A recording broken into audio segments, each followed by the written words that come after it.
ఇప్పుడు లోపలికి వెళ్ళంగానే గొడవలు, ఏదేదో గొడవలు. ఒక్కోసారి ఇష్టం ఉంటే తింటాను, లేకపోతే ప్లేట్ పడేసిపోతాం. అంటే టార్చర్ అనమాట. ఆ ఉన్న 7-8 గంటలు, లేకపోతే ఎప్పుడైనా సండే ఏదో వచ్చి ఇంట్లో ఉన్నా ఏదో ఒక టార్చర్. అమ్మని తిట్టడం, తమ్ముళ్ళని తిట్టడం.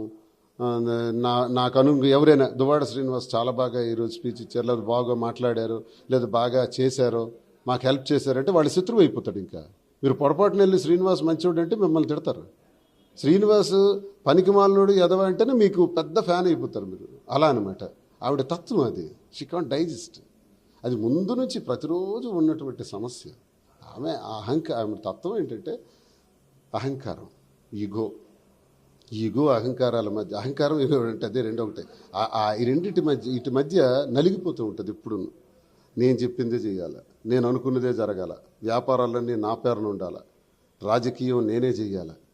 ఇవన్నీ తనేదో రాజకీయం తన వల్ల నాకు వచ్చింది అంటారు. తన వల్ల ఎలా వస్తుంది? వాళ్ళ నాన్న ఏమైనా ఎమ్మెల్యేవా, ఎంపీవా? ఎలా వస్తుంది? వాళ్ళ నాన్న ఆఫ్టర్ ఆల్ ఎంపీపీ. నా చేతులతో 7-8 మందికి ఎంపీ పోటీ చేశారు. నేను చేశాను పోటీ. ఎమ్మెల్యే పోటీ చేశారు. నా టికెటే తీసుకున్నారు.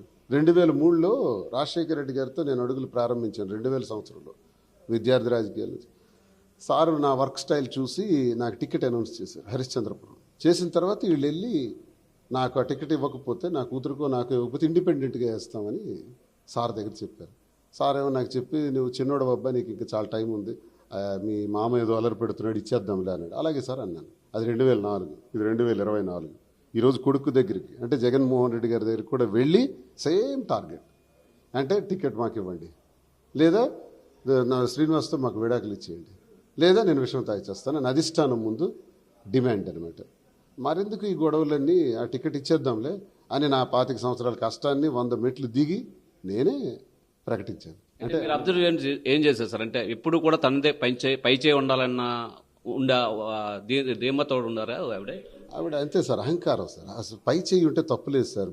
ఇప్పుడు ఎమ్మెల్యే టికెట్ని నేను వదులుకొని తనకు ప్రకటించానంటే పై చేయి తందే అవుతుంది కదా. దానికి నేను బాధపడలే. ఒకవేళ పై చేయి తందవుతుందని నేను బాధపడేవాడిని అయితే నేను జగనన్నకి రిక్వెస్ట్ చేసి, కన్విన్స్ చేసి అనౌన్స్ చేయిస్తామా? చేయను కదా. పంతానికి నేను కూర్చుండిపోతాను కదా. కుటుంబం తనైతేటి, నేనైతేటి. సార్ ఇక్కడ పై చేయి కింద చేయని కాదు సార్, ప్రేమ లేదు సార్.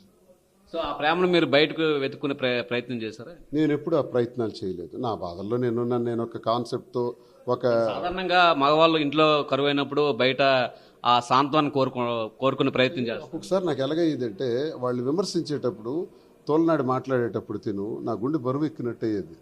చాలా బాధ అనిపించేది. నాకు నేనే దుఃఖాన్ని దిగమింగుకోవటం, ఆవేశంగా ఉండిపోవటం, ఊపిరి తీసుకోలేని టైపులో నేను మారటం, నాకు నేనే ఒత్తిడికి గురైపోవటం. అయితే నాకు ఒక సెల్ఫ్ మెకానిజం భగవంతుడు ఒక్కొక్కరికి ఒకటి ఇస్తాడు. వెంకన్న స్వామి దయ వల్ల నాకు నేనే రికవర్ అవ్వడం కూడా నాకు తెలుసు. ఎంత స్ట్రెస్ ఉన్నా రికవర్ అవుతాను. ఆ రికవరీ టెక్నిక్ నాకు తెలుసు కాబట్టి నేను కొంచెం మళ్ళీ రికవర్ అయ్యి సరేలే అని నా మనసులో నేనే ఉంచుకుంటాను. 30 ఏళ్లలో జరిగిన సంఘర్షణ నేను ఎప్పుడు ప్రజలకు చెప్పలా. 30 ఏళ్లలో జరిగిన సంఘర్షణని 2 ఏళ్ల నుంచి చీల్చి చెండాడుతుంది దువ్వాడవాణి నా గురించి. కేవలం నేను ఎంతో అంత నలుగురికి తెలిసినోండి కాబట్టి ఆమె చెండాడగలుగుతుంది. అదే నేను సామాన్యుడిని అయితే తను ఏమైనా చేయగలదా? అదే నా పేరున ఆస్తులు లేకపోతే తను ఏమైనా చేయగలదా? అదే నాకు రాజకీయ హోదాలు లేకపోతే, ప్రజల్లో పలుకుబడి లేకపోతే తను ఏమైనా నన్ను చేయగలదా? ఇవి నా దగ్గర ఉన్నాయి కాబట్టే తను చేయగలుగుతుంది. ఎందుకంటే బ్లాక్ మెయిల్ అంటారు దీన్ని.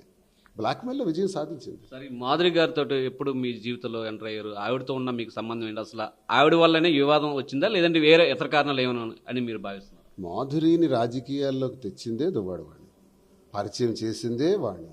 పరిచయం చేసిన వ్యక్తికి మళ్ళీ నాకు అమ్మాయికి రిలేషన్ అంటగట్టిందే అమ్మాయి వాణి.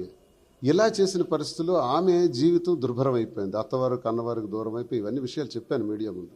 దూరం అయిపోవటం వల్ల ఒకానొక స్థితిలో సూసైడ్ చేసుకునే పరిస్థితులు నా ఎదురుగుండానే జరిగినాయి. అప్పుడు నేనే కాపాడాను, లైఫ్ వచ్చింది. తనకి మళ్ళీ ఒక కంటిన్యూస్గా మాధురి మీద, ఒక ఆడపిల్ల మీద, సాటి మహిళ మీద ఇష్టానుసారంగా మాట్లాడుతుంటే మరి ఎలా బ్రతుకుతారు సార్? ఎవరికైనా క్యారెక్టరే ముఖ్యం కదా సార్. అందులో ఆడపిల్లకి క్యారెక్టరే ముఖ్యం కదా. అలా నువ్వు మాట్లాడినావు, ఆమె బర్న్ అయింది. నిన్న కూడా కార్ యాక్సిడెంట్, సూసైడ్, సెల్ఫ్ చేసుకోవాలని ఆ ప్రయత్నంలో ఆమెకు ఉంది. నేను ఎలా విన్నానంటే, పిల్లలు ఫోన్ చేసి, మమ్మీ అందరూ DNA చేయాలి నీకని అంటున్నారంట అని కాన్వెంట్లో అంటుంటే, ఆ మాట ఫోన్లో వింటూ ఆమె డిప్రెషన్లోకి వెళ్ళిపోయింది, డీప్ డిప్రెషన్లోకి పిల్లలు చేయగానే.